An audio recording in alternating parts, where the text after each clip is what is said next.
오늘 봉독한 말씀을 중심해서 구약 메시아 탄생 예언의 의미라는 제목으로 은혜를 나누고자 합니다. 구약 메시아 탄생 예언의 의미, 한번 따라합시다. 시작. 구약 메시아 탄생 예언의 의미.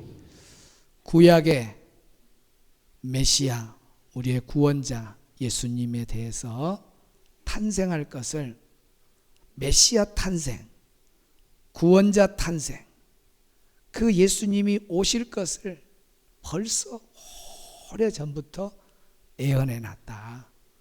그 예언의 의미가 뭐냐? 구약의 메시아 탄생, 그 예언의 의미가 뭐냐? 오늘 다 살필 수는 없고 하나만 묵상하고 두 번째, 세 번째는 다음 시간에 이어서 하도록 하겠습니다.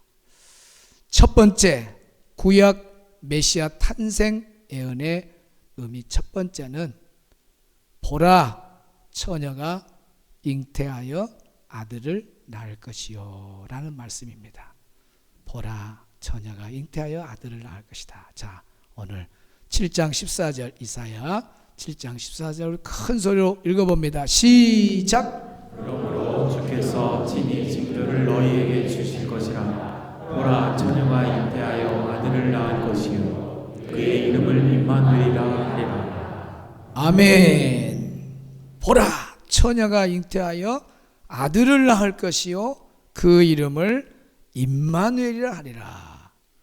근데 오늘 제가 아동부 예배 잠깐 가서 봤더니 똑같은 말씀을, 신약에 이루어진 말씀을 애들한테 랩으로 이렇게 외우는데 애들이 너무 좋아요. 한번 영상을 보여주세요. 보라, 내가 잉태하여 아들을 낳으니 그 이름을 예수라 하라. 보라, 내가 잉태하여 아들을 낳으니 그 이름을 예수라 하라. 여기까지.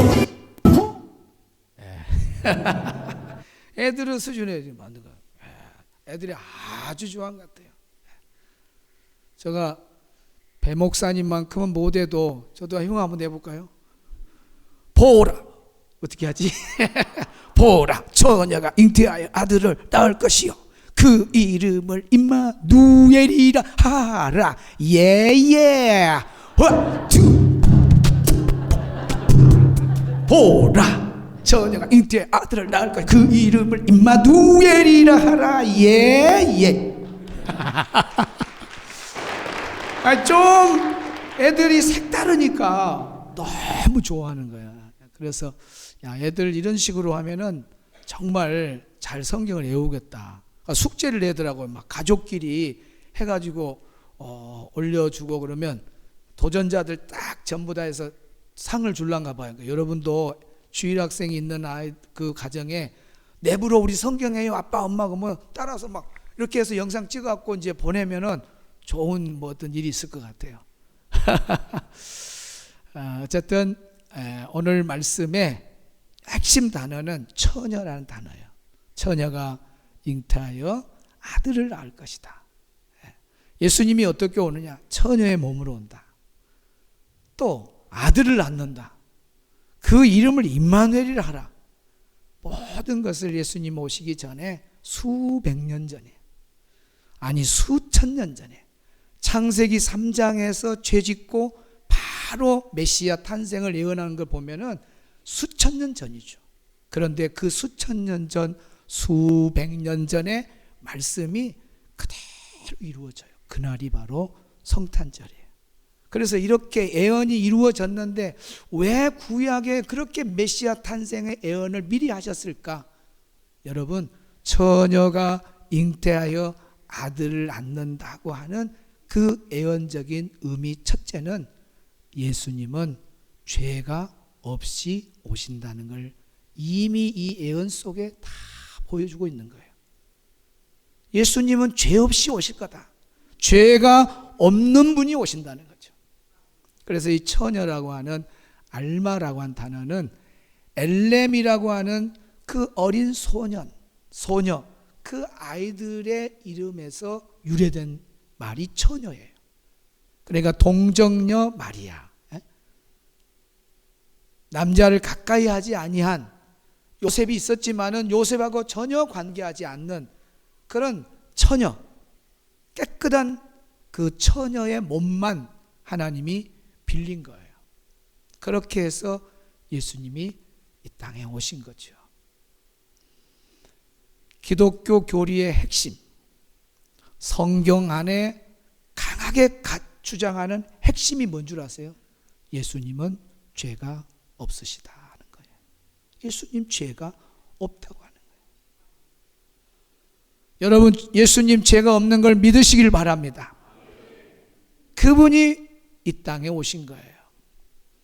우리 히브리서 4장 15절을 한번 크게 읽습니다. 시작. 우리에게 대제사장은 우리의 연약함을 동정하지 못하시기가 아니요 모든 일에 우리와 똑같이 시험을 받으시니로되 죄는 없으시니라. 아멘. 우리와 똑같이 예수님은 이 땅에 오셨는데 우리와 똑같은 몸을 입고 오셨어요. 완전한 사람으로. 말씀이 육신이 되어 우리의 몸을 입고 이 땅에 오셨는데 그분은 육신의 몸을 입었기 때문에 시험은 많이 받으셨어요. 그러나 죄는 없으시니라. 성경이 이렇게 선포하고 있어요. 왜 그래요? 예수님은 죄가 없는 분으로 이 땅에 오셨습니다. 그러기 위해서 택한 방법이 일반적인 방법이 아닙니다. 성령으로 예수님이 오는 방법을 선택한 거예요. 사람이 태어나는 데 있어서는 반드시 남자와 여자가 함께 해야 자녀가 태어납니다. 그런데 아담 하와가 죄를 지음으로 말미암아 이미 아담 하와가 죄 지었기 때문에 그 이후로 태어난 사람은 모두가 아담 하와의 지은 원죄가 유전이 돼요. 그래서 원죄가 있고 태어나서 죽을 때까지 자기가 짓는 스스로의 죄가 자범죄입니다. 그래서 우리 모두는 다 원죄를 가지고 있고 스스로 짓는 자범죄를 가지고 있는 죄인들이에요. 그 죄인들이 남자가 여자를 만나고 여자가 남자를 만나서 아이를 낳으면 그 아이는 죄인인 거예요. 아무리 죄 없는 사람을 찾아보려고 이 세상을 뒤지고 뒤져봐도 이 세상 안에는 의인이 없는 거예요. 다 만나면 죄인인 거예요. 어디서 의인을 찾겠어요? 이 세상 안에는 모두가 다 죄인인 겁니다. 죄인. 우리 예수님만 오로지 죄가 없으신 분으로 이 땅에 오신 거예요. 사람의 방법처럼 올 수가 없는 거예요. 여러분, 어찌 남자 여자가 아니고 어떻게 사람이 태어나요? 그 예수님은 태어났잖아요. 그것이 무슨 방법? 성령의 방법, 하나님의 방법. 하나님만 하실 수 있는 일이기 때문에 예언도 하나님만 하실 수 있는 말씀을 하신 거예요. 처녀가 잉태하여 아들을 낳는다. 하나님만 할 수 있으니까 이 말을 한 거예요. 이 세상에 누가 이런 말을 해? 미쳤다 그러죠. 아니, 남자 여자 상관없이 여자 혼자서 아기를 낳아요? 아니, 있을 수. 그러니까 마리아도 한편으로는 생각지 않게 배가 불러오니까 얼마나 놀랬겠어요. 그때 당시에 배가 이유 없이 불러왔으니까 누군가 남자가 있었기 때문에 너 배 불러왔지? 간음죄로 잡아서 돌에 맞아 얼마든지 죽일 수 있어요. 얼마나 두려웠겠어요. 배가 불러왔을 때 마리아가. 그때 천사가 두려워하지 말라. 너 배 안에 있는 그 아이는 성령으로 잉태된 분이시다. 그러니까 그때 안심을 놓는 거예요. 말씀대로 이루어지이다 하면서 동정녀 마리아가 그대로 하나님 말씀에 순종하죠. 그래서 남자 여자가 아니고서 오시는 방법을 하나님 택한 거예요. 그래서 마리아, 그 동정녀 처녀 마리아는 몸만 빌린 거예요. 성령으로 잉태해서 죄 없으신 예수님이 이 땅에 오시게 된 겁니다. 그래서 예수님은 죄가 없어요. 심지어 예수님을 십자가에 못 박으라고 사형 언도를 내린 빌라도도 나중에는 뭐라 그래요? 예수님은 죄가 없다고 말해요. 사형을 집행했던 집행자 백부장은 뭐라 그래요? 백부장이 예수님은 죄가 없다 그래요. 같이 십자가에서 죽어가는 강도들 그 한편의 강도가 또 뭐라 그래요? 예수님은 죄가 없으시다 그래요. 여러분, 예수님은 죄가 없는 분으로 이 땅에 오셨습니다. 이미 그렇게 오실 것을 방법으로 이사야 7장 14절에 말씀하신 거예요. 다시 한번 큰 소리로 이사야 7장 14절 시작.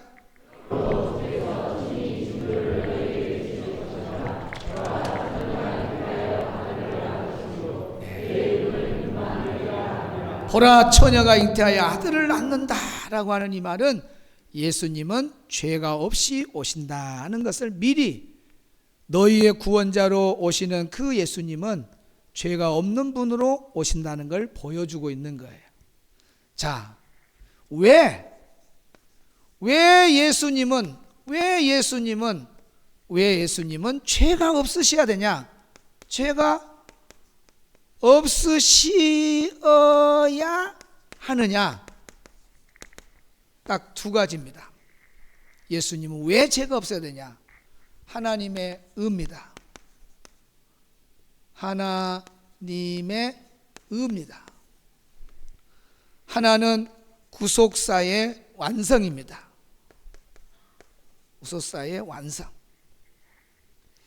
첫째는 하나님의 의, 거룩입니다. 하나님은 의로우신 분이에요. 하나님은 죄가 없으신 완전한 의를 가지신 분이에요. 하나님은 완전한 거룩을 가진 거룩하신 하나님이세요.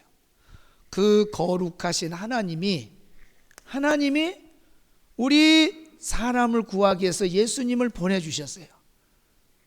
말씀이 육신이 되어 이 땅에 오셨다 그랬죠? 말씀. 요한복음 1장 1절로 쭉 보면 태초에 말씀이 계시니라 그랬잖아요. 이 말씀이 로고스예요. 이 말씀이 예수님이에요. 그리고 뭐라고 나와요? 이 말씀은 곧 하나님이시니라 그랬어요. 그러니까 예수님은 하나님이세요. 그러면서 말씀이신 분이 예수님이에요. 그래서 말씀이 육신이 되었단 말은 예수님, 하나님, 이 하나님께서 사람 몸을 입고 이 땅에 육신으로 오셨다. 성육신 하셨다. 인카네이션 하셨다. 이런 말이 다 동일한 말이에요. 이렇게 오셨는데 이 예수님이 죄가 있다? 하나님은 원래 완전한 거룩하신 분인데 어떻게 우리를 구원할 수가 있어요? 완전한 거룩한 자만이 우리를 구원할 수 있거든요. 예수님이 오셔서 하나님의 거룩을 나타내야 되는데 죄가 있는 예수님이 어떻게 하나님의 의와 거룩을 나타내요? 안 돼요. 죄가 없는 예수님이 와야 하나님의 의와 하나님의 완전한 거룩을 나타낼 수가 있기 때문에 예수님은 죄가 없이 오시는 거예요. 죄 없는 분이 오신 거예요. 그래서 예수님은 죄가 없으시단 말이 맞구나. 두 번째는 뭐냐? 구속사의 완성입니다. 따라합시다. 구속사의 완성. 이 어마어마한 지구가 한마디로 말하면 아담 하와 이후로부터 죄의 늪에 빠진 겁니다. 죄의 늪에. 지금 80억의 사람이 산다고 우리가 추정합시다. 그러면 이 중에 한 사람도 의인이 없습니다. 로마서 3장 20절에도 다 그랬잖아요. 모든 사람이 죄를 범하였음에 모든 사람이 그랬어요. 의인은 없나니 하나도 없다 그랬어요. 그러니까 이 세상에 태어난 사람은 어느 누구도 의인일 수가 없어요. 다 죄인이야. 태어나면 죄인이야. 아담 가르마 태주고, 하와 머리 길게 해주고, 아담.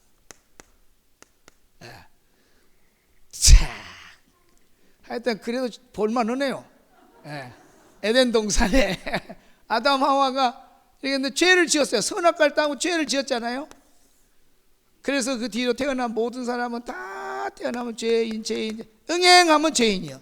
응행하면 의인이 있다 없다? 없다. 죄인이요. 지금 성가로 병원에 산부인과에 오늘 태어날 사람이 있어. 그 애기 태어나면 의인이요 죄인이요? 죄인이요. 현대병원에 지금 산부인과 애기가 오늘 태어나면 의인이요 죄인이요?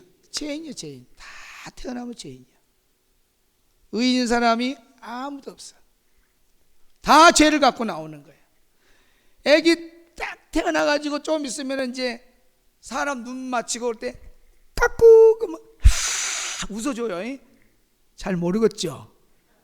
조금만 있어봐요. 여러분 자녀들이 커서 이제 손주 보면은 까꾸 그러면은 웃는데 그 해맑은 웃음이 죄가 하나도 없는 것처럼 보여요. 해맑은 웃음을 보면. 그래도 죄인이야. 아담 이후로 태어난 죄인이야. 그러니까 죄가 있으면 절대로 구속사를 우리를 구원시키려면은 구원자는 죄가 하나도 없어야 우리를 구원하는데 완성자가 되는 거예요. 죄가 있으면 안 돼요. 죄가 없는 분이 와야 돼. 근데 우리 다 죄에 빠져 있잖아요. 누가 여기서 나오겠어요? 영화에 보니까 이렇게 이제 막 광야를 그 잔디밭 위를 막 말 타고 그래갖고 막 달려요. 앞에 뭐가 있는지 몰라. 근데 어떤 사람이 여기다 늪을 파놨어. 말과 함께 줄줄 따라간 사람들이 다 이 안에 빠져버리고 늪에 빠져버리면 못 살아나옵니다. 그래서 늪인 거예요. 그래서 이 빠진 사람들이 이제 계속 움직일수록 내려가잖아요. 이러다 우리 죽겠다. 그래가지고 회의를 했어요. 4명이 빠졌는데 3명이서 힘을 합해갖고 한 명을 한번 올려보자. 잠자는 사람 한 명만 있으면 내가 놀래게 하려고 이렇게 한 거예요. 저는 누가 자는지는 모르지만은 또 그렇게 와요. 3명이서 한 사람을 쫙 해서 밖으로 넘기면 너가 나가서 막대기를 갖고 오든지 줄을 갖고 와서 우리를 건져주라. 그러면 돼요. 이러면 돼요. 그런데 어떻게 이렇게 될 수 있어요? 안 돼요. 힘을 써서 나가라 그러면 나가면 좋겠는데 안 됩니다. 더 늪은 빠져버려요. 그래서 더 빠지고 입만 남아도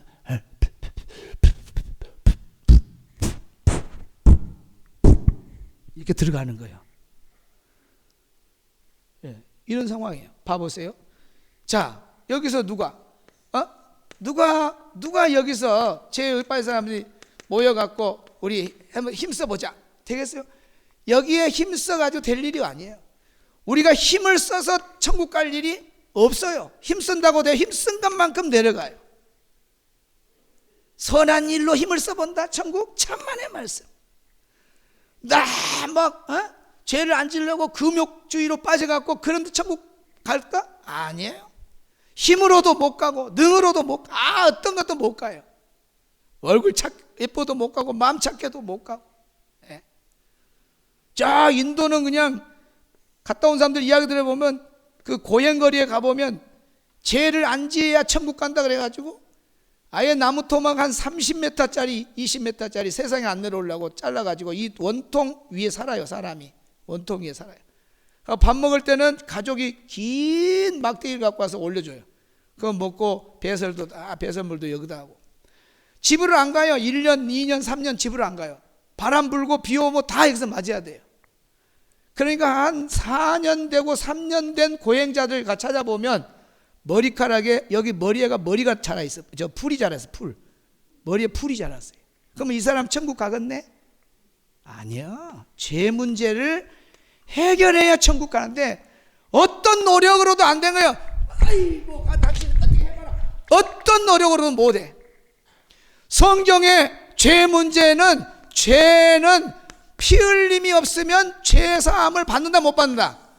피를 반드시 흘렸는데 이 피는 죄가 없는 의로운 피, 죄가 없는 거룩한 피, 그 피, 죄가 없는 분이 흘려주는 피만이 우리 죄를 용서해 주는 거예요. 그러니까 마호멧도 안 돼, 공자도 안 돼, 석가도 안 돼. 왜? 공자 부모도 다 죄인이잖아요. 그 밑에 태어난 공자가 죄인이잖아요. 그 죄인이 우리한테 피 흘려주면 무슨 소용이 있어? 석가모니도 부모가 다 있었잖아요. 부모 밑에서 태어난 석가모니도 죄인이에요.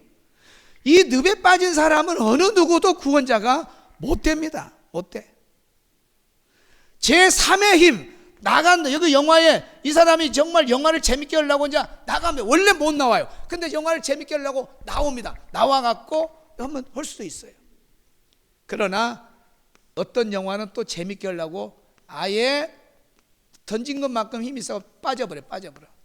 포기하고 이제 우리 죽었다 그러고 있는데 말 타고 누가 하나 멋있는 남자가 톡톡톡톡톡. 근데 어떤 사람이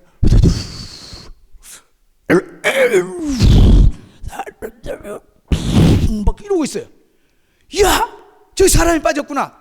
그래가지고 노프 줄을 쫙 던져갖고 촉촉촉촉촉 잡아 당기면 제3의 힘은 돼. 제3의 힘. 요 늪에 빠진 사람 외에 제3의 힘은 되는 거예요.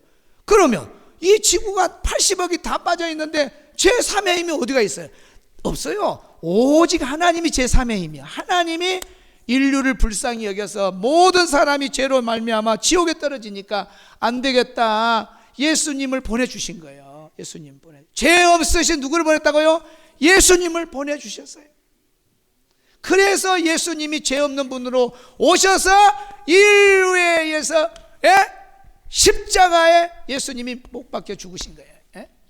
예수님이 십자가에 못 박혀 죽으신 거예요. 그래서 예수님이 흘리신 이 보혈의 피가 예수님을 믿는 사람들이 이 피로 죄 용서받고 천국 가는 걸 믿으시길 바랍니다. 할렐루야, 할렐루야. 죄 없는 예수님이 오신다고 벌써 수백 년 전에 이사야 몇 장? 7장 14절에 예언했는데 이 예언이 딱 이루어진 그날이 성탄절이요. 이 땅에 오신 예수입니다. 할렐루야. 그러니까 성탄절이 겁나게 기쁜 날이야. 아멘. 쓸데없는 우상 앞에 절하고 쓸데없는 우상 앞에 손질, 그 다 사람이야. 죄인이야. 죄가 없으신 우리의 구원자 예수님만 경배받아야 되고 예수님만 찬양해야 되고 예수님만 우리가 엎드려 절해야 됩니다. 이 성탄의 절기에 죄 없으신 예수님이 오신 그 주님, 그리고 이미 이 땅에 오시기 전에 하나님이 예언, 구약의 메시아 탄생이 이렇게 될 거라고, 죄 없는 예수님이 올 거라고 예언했는 그 예언을 이루신 하나님, 얼마나 멋있습니까? 하나님께 영광의 박수.